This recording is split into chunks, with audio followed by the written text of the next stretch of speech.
আসিফ মাহমুদ সজীব ভুঁইয়ার হচ্ছেন একজন বাংলাদেশী আন্দোলনকর্মী, ছাত্রনেতা ও বর্তমান অন্তর্বর্তীকালীন সরকারের একজন উপদেষ্টা। তিনি এছাড়া বৈষম্যবিরোধী ছাত্র আন্দোলনের অন্যতম একজন সমন্বয়ক, যার মাধ্যমে তিনি ২০২৪ সালে সংগঠিত কোটা সংস্কার আন্দোলন ও অসহযোগ আন্দোলনে নেতৃত্ব দিয়েছিলেন। তিনি ঢাকা বিশ্ববিদ্যালয়ের ছাত্র অধিকার পরিষদের সাবেক সভাপতি। আসিফ মাহমুদ ১৯৯৮ 14 জুলাই কুমিল্লার মুরাদনগর উপজেলার আকুবপুর ইউনিয়নের আকুবপুর গ্রামে জন্মগ্রহণ করেন। তার পিতার মোহাম্মদ বিল্লাল হোসেন ও মাতা রোকসানা বেগম।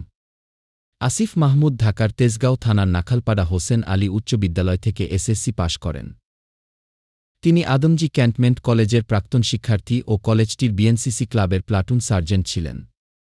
কলেজ থেকে উচ্চ মাধ্যমিক শিক্ষা সম্পন্ন করে তিনি বর্তমানে ঢাকা বিশ্ববিদ্যালয়ে অধ্যয়নরত।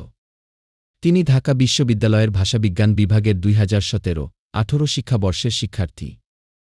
২০২৪ সালের কোটা সংস্কার আন্দোলনে তিনি সামনে থেকে নেতৃত্ব দেন এবং গুরুত্বপূর্ণ ভূমিকা পালন করেন।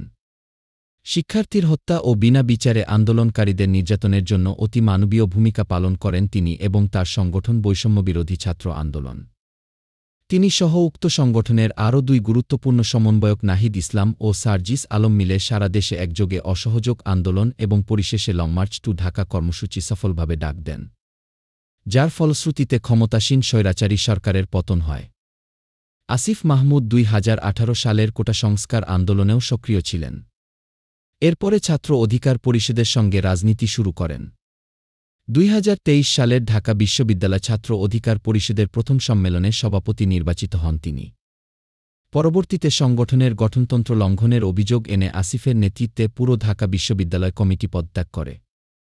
২০২৩ সালে ৪ অক্টোবর গণতান্ত্রিক ছাত্র শক্তির সূচনার পর সংগঠনটির ঢাকা বিশ্ববিদ্যালয় শাখার আহ্বায়কের দায়িত্ব পান তিনি। তিনি ২০২৪ সালের ৮ আগস্ট বাংলাদেশের অন্তর্বর্তী সরকার এর উপদেষ্টা হিসেবে নিযুক্ত হন এবং ৯ আগস্ট যুব ও ক্রীড়া মন্ত্রণালয়ের উপদেষ্টা হিসেবে দায়িত্ব পান। ২০২৪ সালের ১৬ আগস্ট তিনি শ্রম ও কর্মসংস্থান মন্ত্রণালয়ের উপদেষ্টা হিসেবে দায়িত্ব পান।